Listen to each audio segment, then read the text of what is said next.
I was a resident in OB GYN from 1990 to 1994. Memories of that time are a mixture of joy and trauma. I loved learning and was so grateful to acquire all the skills I needed to be an OB/GYN. But there were so many days without sleep, terrible food, harassment, ridicule, and misogyny directed at both female residents and the female patients. These challenges demanded I learn through lots of hardship. Most experiences in life are a combination of light and shadow. Medical school and residency were experiences full of dichotomies. What a privilege it was to learn how to take care of others, realizing a career that has been so fulfilling, thrilling at times, and critical in promoting women's health. But the journey certainly had lots of obstacles, with years of feeling isolated and apart from the medical community in which I trained and worked. Today's conversations on Gyno Curious may be more personal than other episodes, but like so many topics I talk about on the show, my hope is that by speaking out loud about issues often stifled by society's conventions and sharing our stories, we can empower and teach each other and create community, particularly when we feel alone in our struggles. Welcome to Gyno Curious. I'm your host and creator, Dr. Amy Novatt. From both sides of the speculum, we are here to investigate what it means to be a healer and to be healed. Please follow the show, give us 5 stars right now while you're listening, and share with friends and family. If you have any comments, please send them to us at comments@radiofreerhinecliffe.org. I am so excited to welcome my guest today, Dr. Alice Rothchild. Welcome this morning. Well, Amy, it's just great to be here and to find a kindred soul. Yes. I have kind of only recently come to know about your work with the publication of your most recent book, Inspired and Outraged, The Making of a Feminist Physician. So for our audience, Dr. Rothchild is a retired OBGYN, author, and filmmaker who loves storytelling that pushes boundaries and engages in unexpected conversations. She practiced OBGYN for almost 40 years and served as assistant professor of OBGYN at Harvard Medical School. She received Boston Magazine's Best of Boston's Women Doctors Award, was named in Feminists Who Changed America, and was named a peace pioneer by the American Jewish Peace Archive. Her new book is one of many written works that are beautifully, beautifully written and full of stories we can all learn from. So thank you, Alice, for joining me today. You are one busy woman. And I haven't found retirement to be that different from practicing OBGYN. I know. So I want to just put it out there how much I appreciate this book. In it, your memories mimic my own. And speaking to being kind of a nerdy kid, a thoughtful student, someone who envisioned a different path in the face of, kind of deep cultural guidelines and precedents, even though I grew up in the 60s and 70s, so a couple of decades after you. So I have to admit, kind of for selfish reasons, I have wanted you on the show. I wanted to speak to someone who so bravely has revealed so much of the trauma I myself experienced, but have not yet brought outwardly to the world. So I applaud your bravery and your courage and your wisdom and your authentic voice. Well, thank you. It was actually very healing to write this book. And it came to me, just like from the subconscious, it arrived in poetry, which is why it is 400 pages of poetry. Don't be afraid of that. But, to be able to state what I knew and what I remembered, and then to say it in a way that I thought was accessible, poetic, outrageous, funny, sarcastic, whatever, was actually a very positive, therapeutic experience for me, as well as just wanting to share my life with the generations that came after me and that are continuing to come after me. So many memoirs are about catharsis. So you just answered a question I was going to ask, whether that was part of the incentive to share your words with others. It was not so much an incentive as a benefit. I mean, I'm a storyteller. All my books have been storytelling, and I needed to tell this story. So I didn't understand how cathartic it would be until I wrote it. And, there were sometimes I would finish a poem and I would be crying because it was cathartic, but I hadn't planned it to be that way. It just came that way. Yeah, well, I cried too, in reading it. Good. Yeah. You know, what I find, I also write, and what I find particularly when I've been writing about my residency for a variety of reasons, as you described too. I sometimes excavate memories that I had forgotten or perhaps deeply buried. Did this happen to you as you were going through this writing? Absolutely. I mean, I would get a thought or like the first line of a poem would come to me, and then there would be this cascade of memory. Or I would read an old letter or, see an old poster or something, and it just would open up some hidden place in my brain. So, absolutely, this happened over and over again because I don't walk around with all these memories in the forefront of my brain. I would explode if I did. So, Right, yes, the answer is right. yes. Yeah. So I like to kind of start my conversations on Gyno Curious with talking to each person about their professional kind of personal arc. So this book is all about that. But in brief, if you will, why medicine and why OBGYN for you? So when I was 6 years old, I announced to my family I was going to be a psychiatrist. I have no idea why.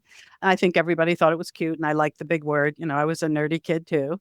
And, I was a laser beam kid. So I wrote a paper on schizophrenia in ninth grade and I worked at Mass Mental Hospital in 12th grade and I majored in psychology in college.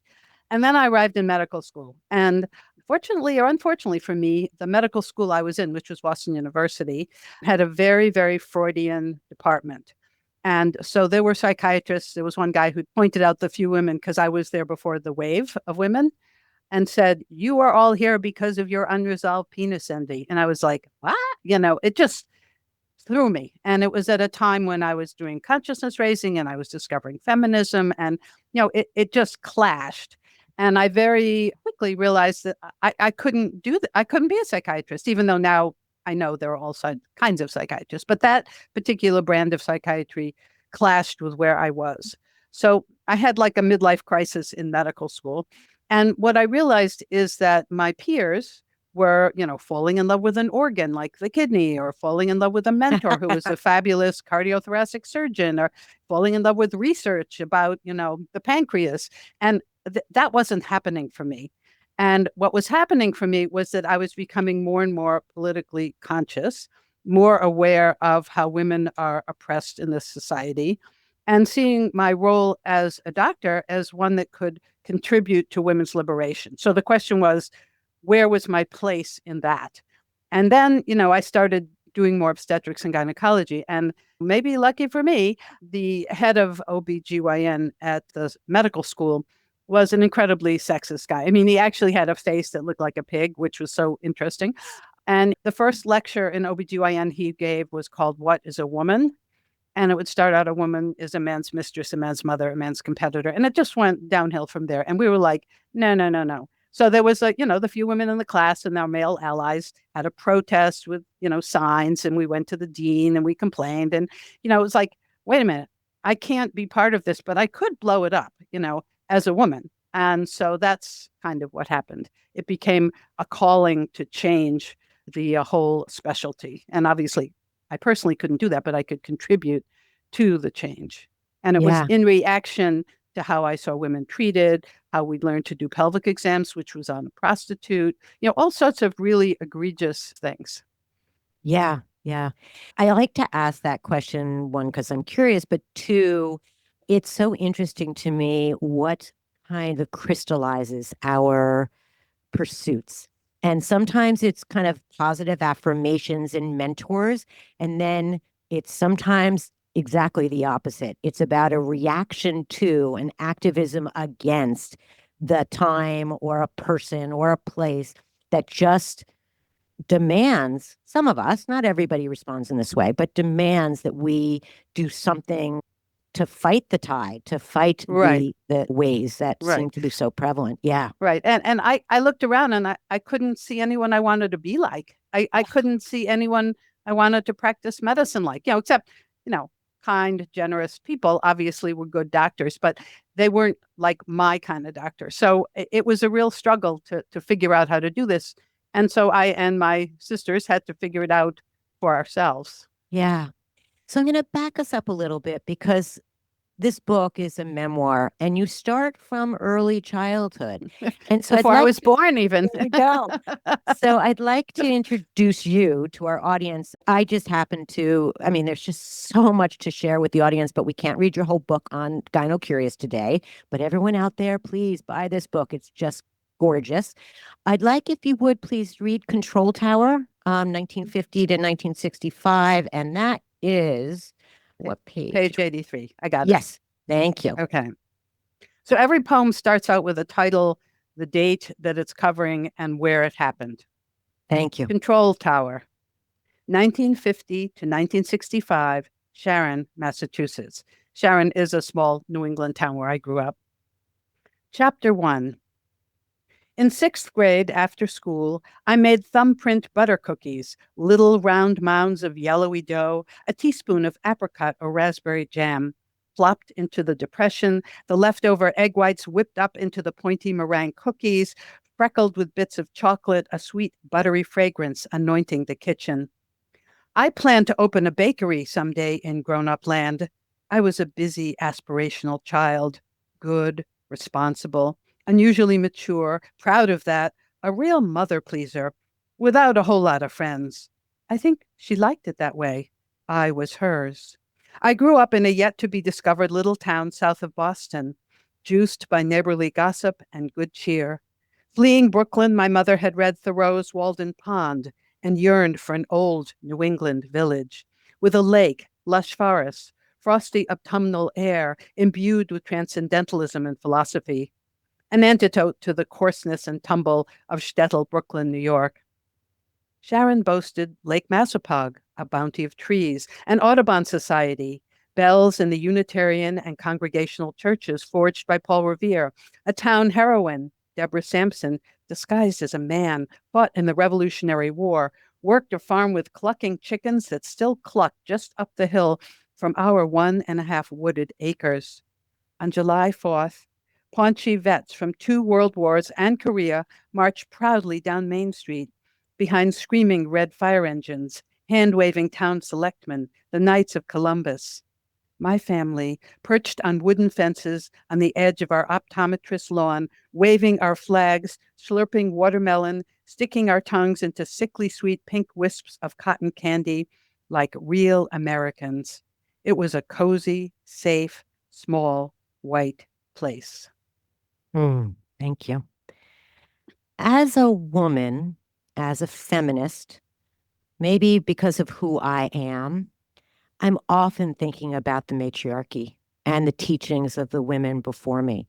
Not only women who have changed kind of the course of the world, but within my own microcosm, like you, my mother, my maternal grandmother, who, they struggled a lot, they succeeded a lot, but I was certainly shaped so much by their teachings. And I really like how your work speaks to these histories, both the macrocosm and the microcosm, personal and everything around you.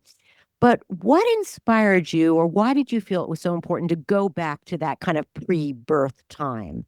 Memoirs are, sometimes just a very short period of time in someone's life, but you describe a lot of years. Can you speak to me why? So one Or of the why reasons, not? one of the reasons that I wanted to write this is that I wanted to figure out, why did I turn out the way I turned out?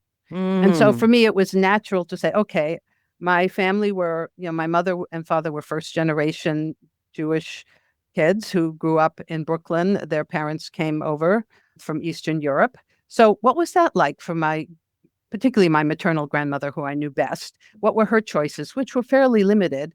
And where was her spunk? I mean, she was illiterate, and here her daughter and her granddaughter are writers. It's just an interesting trajectory.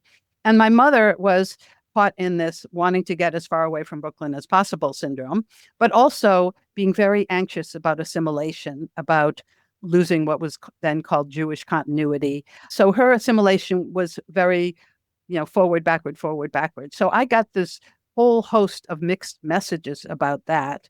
And also, the message was, oh, you can be anything you want, dear, but, you will belong to a temple and you will marry a nice Jewish doctor, lawyer, and you will have children, but that was all part of the deal.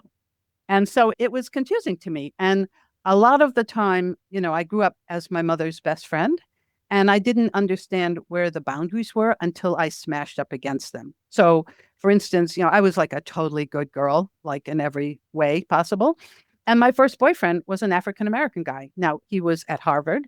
He was a brilliant violinist who played with the Boston Symphony. He was going to be a psychiatrist who was going to have our practices together. I mean, this is not a slouch. And when my mother found out about him, her response was to tell me that if I married him, Hitler's dream would come true, which is a lot for an 18-year-old to deal with from someone she thought was her cheerleader and supporter. And it was like, oh, your favor of civil rights and you're teaching in the inner city, but there's a big but. So I kept bunching up against the buts, and they had a lot to do with how I turned out, because then I had to make a decision. Am I going to continue to be my mother's good girl, or am I going to set out on a path using the skills I got from her, but taking my own journey? And I very sort of, with a lot of struggle and maturing and making wrong decisions and right decisions, took my own journey. And it didn't make her particularly happy. I mean, she was both proud and competitive, and happy I was who I was, but really disappointed in me. So I grew up with like, I'm a pretty accomplished person, but my self-esteem is in the toilet. Why is that? So I wanted to explore that kind of tension in my life, which is, still there. And it's something I work on all the time. So Unfortunately, fortunately, this is a theme in so many women's lives, maybe in so many people's lives, but certainly I hear about it from women a lot. This coming against the teachings of their mothers, the community, wanting to be the good girl, and yet there's something different in their DNA from the DNA of their mother and their grandmother, and the times change yeah, too. our options are different, right? Exactly. And but figuring out how to reconcile being a daughter, being an individual woman, being a mother, being, all these roles and how they merge with our histories and with the times is just, it's incredibly complex. I'm grateful that it continues because I like learning about myself. Sometimes I wish it would just slow down already. But, I too am interested in the psychology of the human experience. And, why would my psychology stop when everybody else's continues to? Yeah. So you've shared with us kind of an early reading, and the next reading I'd love for you to share with us is the consciousness raising. I've got it here. Yeah. Great. And pardon me to the audience. We're jumping around a little bit, but there's so much rich material here. And I just want to make sure we go from kind of the past to the present. So consciousness raising is a way in which we can be introduced to Alice as she's growing up. So this is a poem that's about early medical school, which is where I really became radicalized. Consciousness raising, 1970 to 1973, various kitchens, living rooms, bedrooms in the Boston area. College grads, just sorting things out in a world made for men after the wild competitive scramble to get into medical school. We were a flock of mismatched birds, flapping as fast as we could, soaring too close to the sun, dive-bombed by birds of prey, disoriented without a compass or patterns in the stars or the pull of the magnetic field. We swooped, fluttered, nested, gabbed over hot tea and mulled cider, spiked with too much red wine, confessed our bewilderment, whispered our outrage, plotted our revenge. The search for sisters led us to women marching in the streets, writing self-help books, our bodies ourselves, plastic speculums, flashlights shedding light on the mysteries deep inside. We searched for a new vocabulary, a radical politic to guide our way. Feminism, autonomy, health, a human right, patriarchy and privilege, the avarice of capitalism, the meaning of consent, the objectification and commodification of our bodies. The magnetic field tugged, stars shimmered. We noted the terrain and topography, established our migratory flyways. A medical student or adult woman patient is not a girl, ever. Do not trust anyone who says, don't worry your pretty little head about that. Or, women are so emotional. Here's a Valium for your PMS, headache, depression, anger. Pick your fights. Find your allies. Honor your cervix. You know your body better than any doctor. Listen to it. Use those wings. The index of our obstetrics textbook had a subversive entry, male chauvinism. The secretary added that phrase and listed all the pages in the book. Your uterus is the size of a fist for good reason. There's so much to say about this. In the world of medicine, I think you and I would agree, and in the world of OBGYN in particular, things have changed. There's the vast majority of residents in OBGYN are now women. Deliveries have moved certainly in the direction of less medicalization and intervention. But for me, there's still so much that still needs to happen to kind of eradicate that pedagogy of men teaching men about women's bodies that so defined our trainings. And then we are in the world that we are in today, and it feels like we are having the same darn conversation. Can you comment about this, please? It's exhausting. Thank you. Thank you. Thank you. Exhausting, outrage. Yeah. So, but I see what's happening now is a backlash to our victories. So if we hadn't been, I mean, weren't totally successful. There's a huge amount of work to be done, but things changed.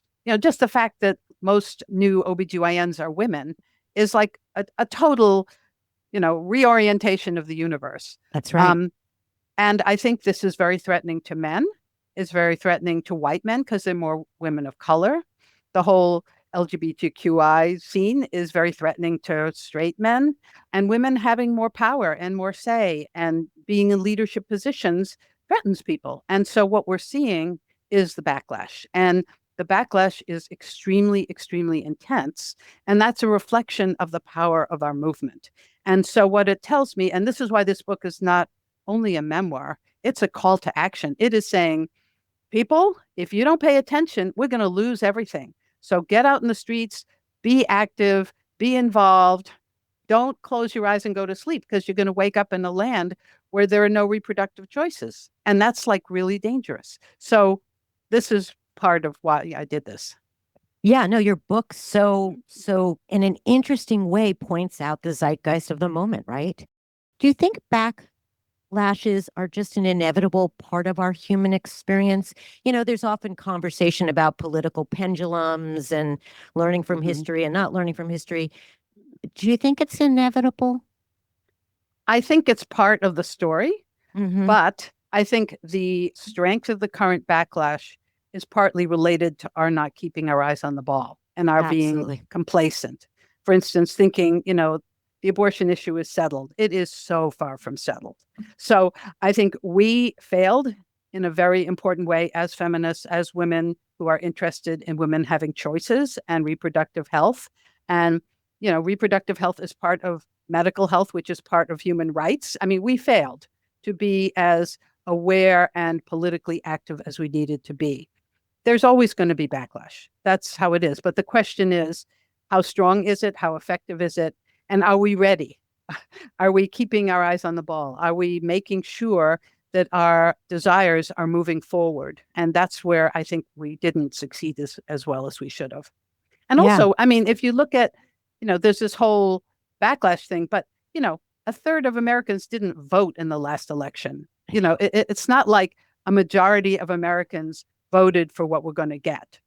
It's that the people who did vote, a small majority, voted for what we're going to get. So it's not, things are not going in a good direction, but I don't think we should be totally doomsday. It's hopeless. People are totally reactionary. Women are going to be back in the kitchen without choices, blah, blah, blah, which is fine if you want to be in the kitchen. That's a perfectly legitimate choice. But I want you to make it as a choice and not have it forced upon you. So, it's complicated, but I think we need to look at how we didn't succeed in maintaining our victories and moving them forward. That's why your stories are so important. The verse reminds folks who are younger than you and I are about the realities of the movement. And people can get so easily distance, not just in terms of time, but emotionally, mentally, philosophically from events in our history. And I think that's the nidus for complacency and apathy and kind of a disconnectedness. I also think people are not paying attention to the political reality in which we live. So, for instance, if you think that you're always going to be able to get your birth control pills, you got to remember that the pharmaceutical industry is a major corporation that is interested in making money. It's not interested in your having good contraception. That's right. That's a byproduct. You know, the healthcare system deprives poor women, people of color, minorities of adequate healthcare because it's a profit-making system.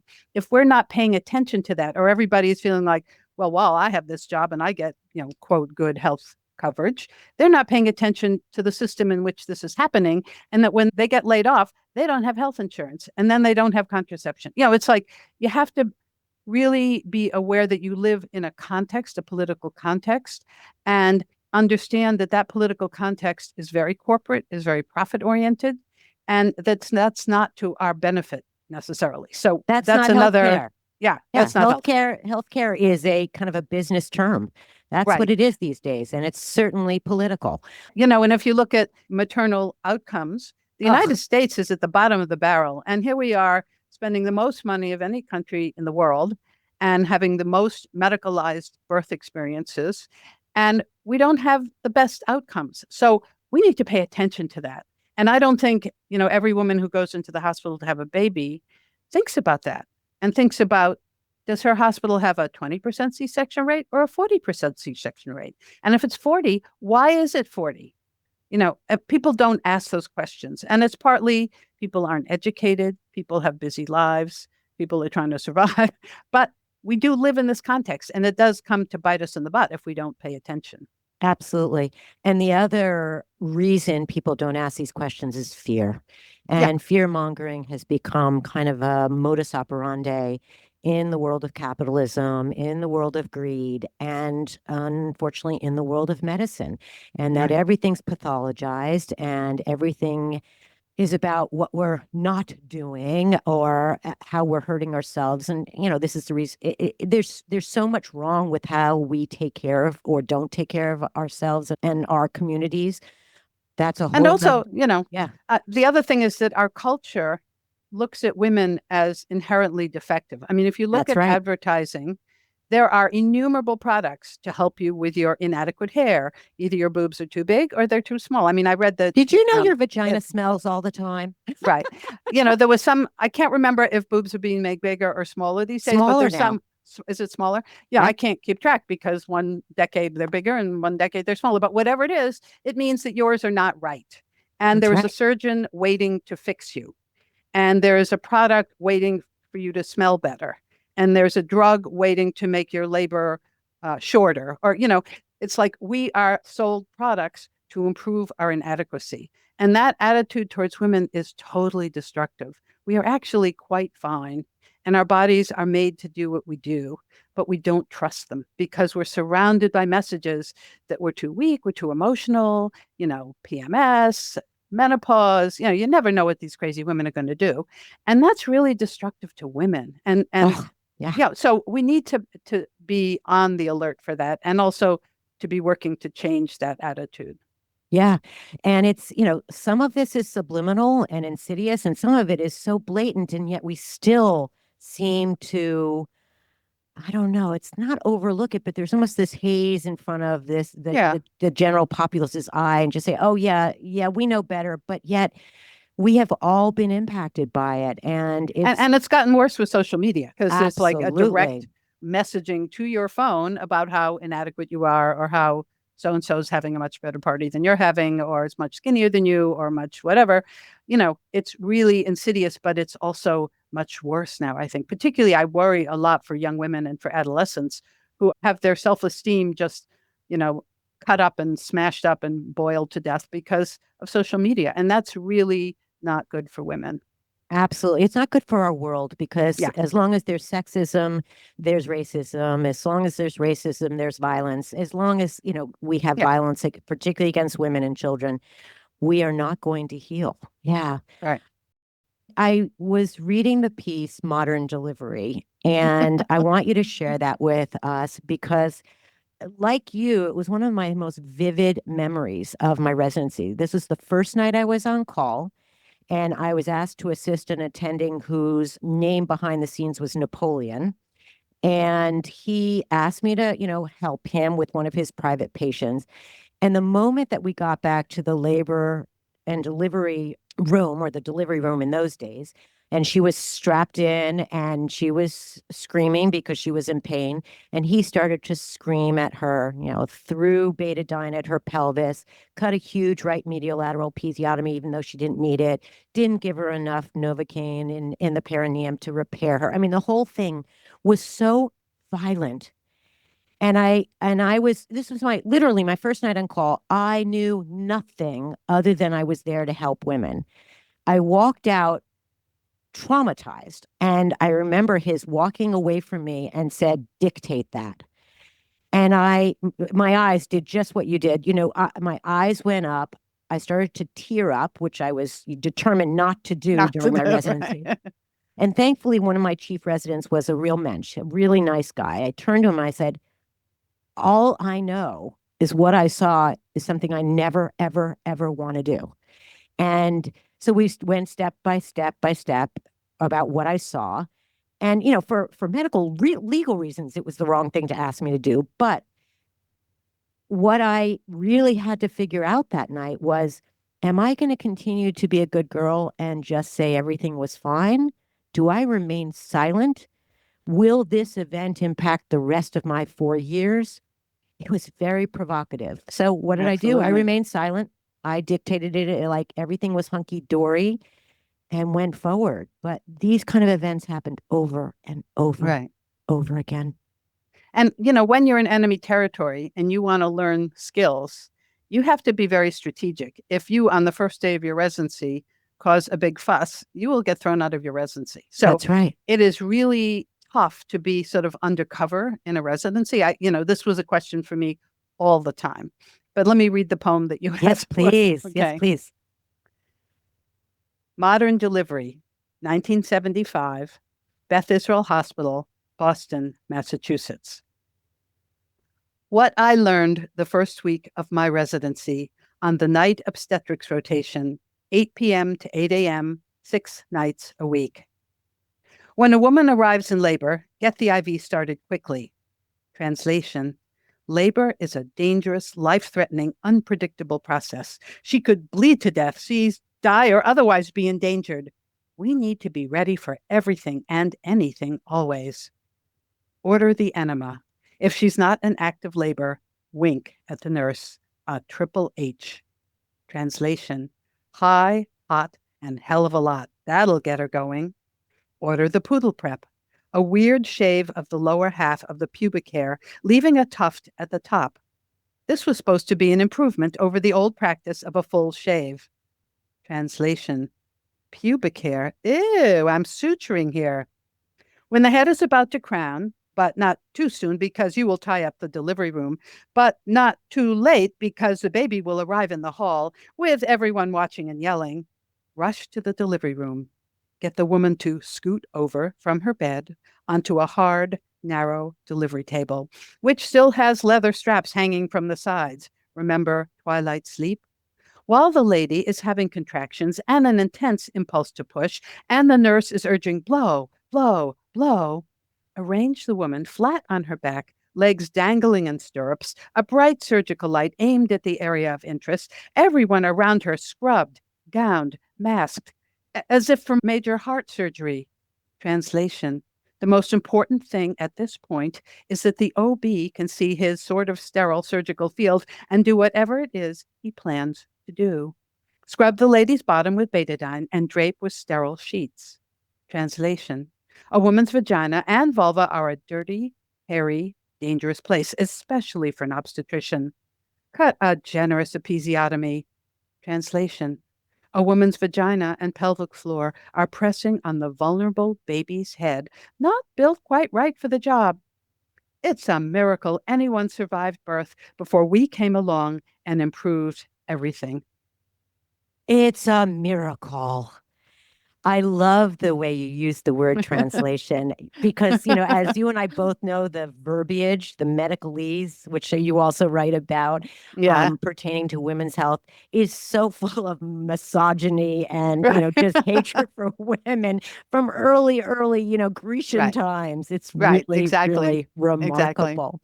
So, when I was a resident, I did have a few women attendings. There were women around, but so many of them were just trying to get, their businesses going. They were having their babies. They were just really trying to survive. Yeah, it's I hard. must, It's hard. it's really hard. And I must admit, I really didn't have a mentor. And that Yeah. was part of the isolation that I felt, is that I didn't feel like I could share with anyone, my true feelings outside my friends, my partner, et cetera. And there was so much secrecy in the residence. Like nobody ever talked about how they were feeling. Nobody. It just wasn't done. And then I got pregnant. I got pregnant my In the fourth year residency. residency. Yeah. Ooh, that was Yeah. like absolutely not a good thing in my years. It wasn't a good, I was the first one to ever do it. Oh, And I had, very intentionally waited until my last year. I was very lucky. It was time so that I was going to deliver after I finished. But the minute it was announced, there was unfortunately there were really two sides, the people who were really alienating and those who supported me. But the group who supported me were a very small cohort. right, And right, we were learning OB/GYN. Like if there were any residency that might support me, it should have been them, but right, it it right. it just wasn't. In my residency, if you got pregnant, which happened extremely rarely, and I was only the third woman to be in this program in the Mm, history of the universe, um, there was a 6 week maternity leave that included if you took time off for. It was stunning. It was just stunning. yeah. And Yeah. when I took my boards, because you have to take oral boards to get, or I don't know how they do it now, but you had to take oral boards to be. Did you sit Um, on a bed in a hotel room when you I took your did. boards? Oh I my did. gosh, talk about a power play. Right. And I had these, it was a 3 hour long thing. And the last hour were these two Southern gentlemen, very portly, and they had my surgical list, every case I had done for the past year, complications, successes, blah, blah, blah. And they could ask me anything. And they asked me, did I plan to practice medicine? Was I going to get married? Was I going to have children? I mean, all completely illegal. You should not be asking me this. And there I am at this critical point in my career. I desperately want to pass these boards. I desperately want to like punch both of these guys in the face. And I have to get through the next hour. So I was like, my mouth was going in answer to their questions. And the other part of my brain was like, okay, strategize. Okay, you answer their questions, document everything, complain later. I was making a battle plan while I was taking my boards. And I can assure you that there was not a single man who was asked those questions. So it was just like one of those, really? Is this really where we're at? I am sitting here, with an MD and 2 years of experience, and you're asking me if I plan to practice medicine and get married? Please. Yeah, it was just stunning. Yeah. It is stunning. And just to back up for our audience, literally in those days, you had to take these oral exams. It's usually around 2 years after you've graduated Yeah. from your residency. And as Alice is pointing out, you would make this list of all your cases with any complications, descriptive, so that they could ask you about your clinical experience. And purportedly, the purpose was really to weed out people who were dangerous. But again, as Alice is pointing out, I'm not sure whether their goal wasn't to weed out us women or weed out us New Yorkers or weed out us Jews. I don't know, because literally you had to go to a hotel room. When I went, I think it was Chicago or Texas. It I was forget. Chicago. I Okay, went to Chicago. yeah, and you entered a hotel room where there's a bed and there were three chairs. And here I had to sit on the bed. Have you ever sat on a bed for an hour on the edge of the bed, wearing a skirt, trying to cross your legs, trying to be comfortable? And I just remember also, I was physically nauseated the entire time. I was so Right. anxious, so Right. Right. anxious. Me too. Yeah. So So it's, I it, didn't have to sit on a bed. I had a chair, but the beds were there. And I was like, I would just like to go to sleep. It was very tempting to have these beds there. no, I But we wasn't had, offered a chair. oh my God. Oh my God. Yeah. Yeah, I It's remember incredible. spending a lot of time trying to figure out what to wear because, Uh-huh. I shaved my legs. I pinned my hair all the way back. I found my most obscure traditional earrings because I have hippie earrings.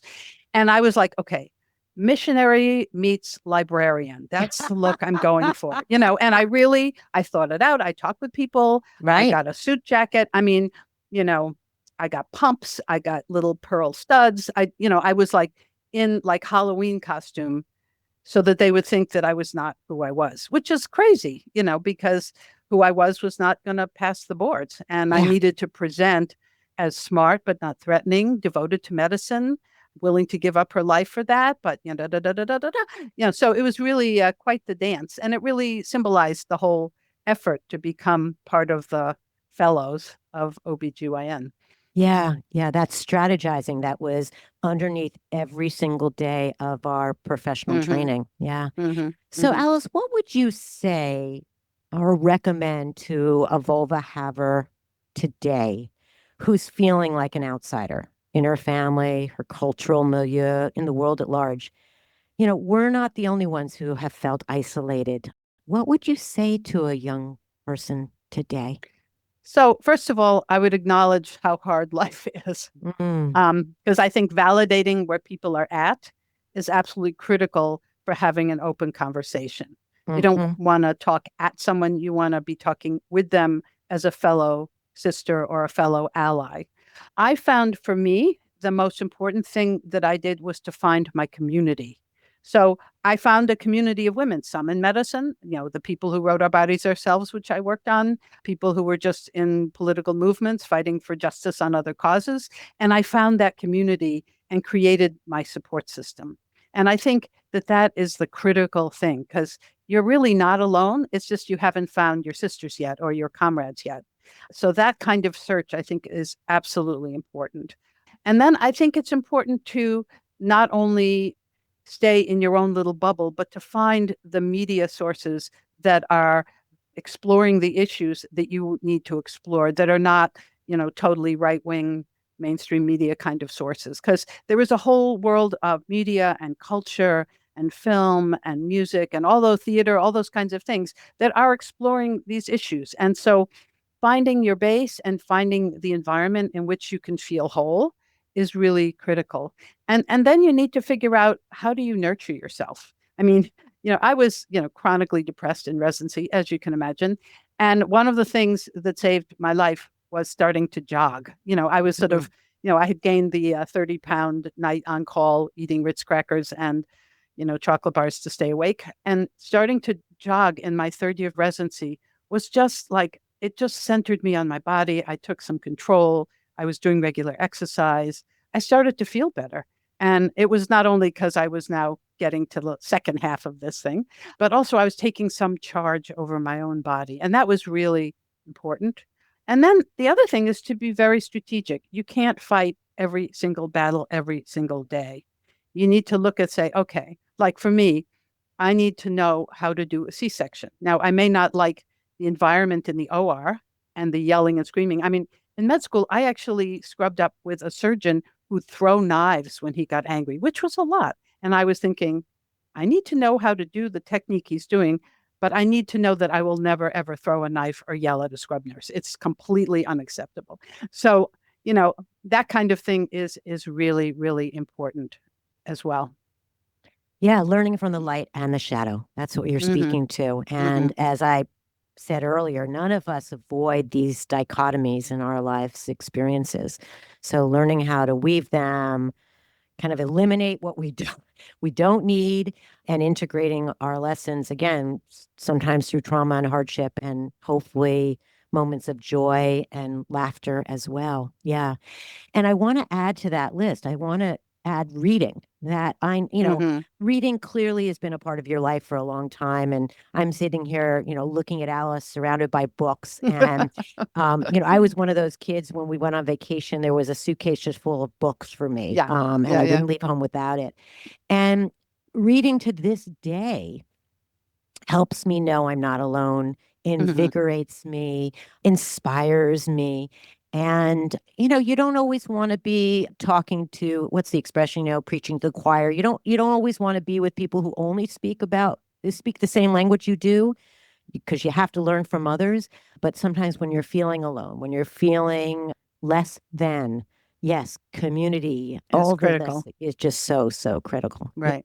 And one of the good things about where we're at is that it's much more easy to find community. I had Absolutely. a friend who was a physician who had Hodgkin's disease when she was like 20 something. And, over the course of her life, she was a doctor. She had four other cancers. And the last one was the one that was going to kill her. And every time she saw a doctor, it was like, these are all unrelated. You're done with the radiation you had was so long ago, blah, blah, blah. So she was able to find a community of people who had Hodgkin's in their early 20s, who had all the same cancers she had, and connect with them all. And I think it was on Facebook. And it was like, that couldn't have happened 30 years ago. And that was an incredible source of strength for her to find these other people who were going through the exact same experience as her, who were dismissed by doctors over and over again. And clearly, this was all related. And she actually ended up writing this incredibly powerful piece for the New England Journal of Medicine about her experience as a cancer survivor in the healthcare system in which she worked. And so, it's that kind of stuff that you got to be creative about in finding your community. Right. It certainly feels like the world is really good at otherizing us as women, as individuals, etc. And so, yeah, the World Wide Web has been an amazing resource. It's got its challenges, but it's been an amazing resource for finding community. Absolutely. I totally agree. Yeah.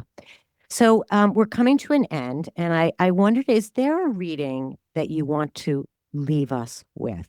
Yes, there is. And I just Yay. need to find it. Oh, okay. Obstetrical Musings, Hmm. Just After Eve and Forevermore, Everywhere. A pregnant person is crammed with underappreciated organs.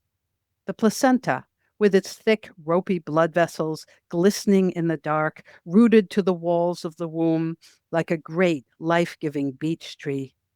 The cervix, a tight-fisted neck molded to the southern end of the uterus, a pink mouth with many faces, tight, puckering, pouting, laughing out loud, holding the baby in, then magically, with the help of prostaglandin and a whole lot of effort, letting her out. The vagina, a narrow tunnel with such versatility, squeaking in tampons, warm and moist for penises and other pleasures, stretching like a giant balloon around the baby's bowling ball head. Secreted, hidden splendors, shrouded in obscurity. Penis envy? Forget it. A perfect segue to the last inquiry I make on Gynocurious, and it's about Okay. pleasure. Because for far too long, us women have had to be secretive about what gives us pleasure. And I'm not just talking about the bedroom, I'm talking about Yeah. life. So when you are not, I guess, working, or what gives you pleasure? What is it that you go to that gives you true joy and pleasure? Well, my mother was a writer, and I swore I'm never going to be a writer. And then I wrote 6 books. So writing obviously gives me pleasure because I do it, and so that's a big part of my pleasure seeking. Mm. I also am very, particularly since I'm not seeing patients anymore. I'm in the Pacific Northwest. I hike every week unless the weather is horrible. So I have fallen in love with mountains and the gorgeousness of the great outdoors. I also have two grandchildren, and my husband and I take care of them 4 days a week in the afternoon. So there are little people running around my house 4 days a week, and that really changes your world outlook. There's nothing like a 2-year-old to make you stop and pay attention and be goofy and playful and ridiculous, and an 8-year-old who's an avid reader and has all sorts of questions you never thought you'd be discussing with an 8-year-old. I mean, it's a whole world that keeps me very, very grounded.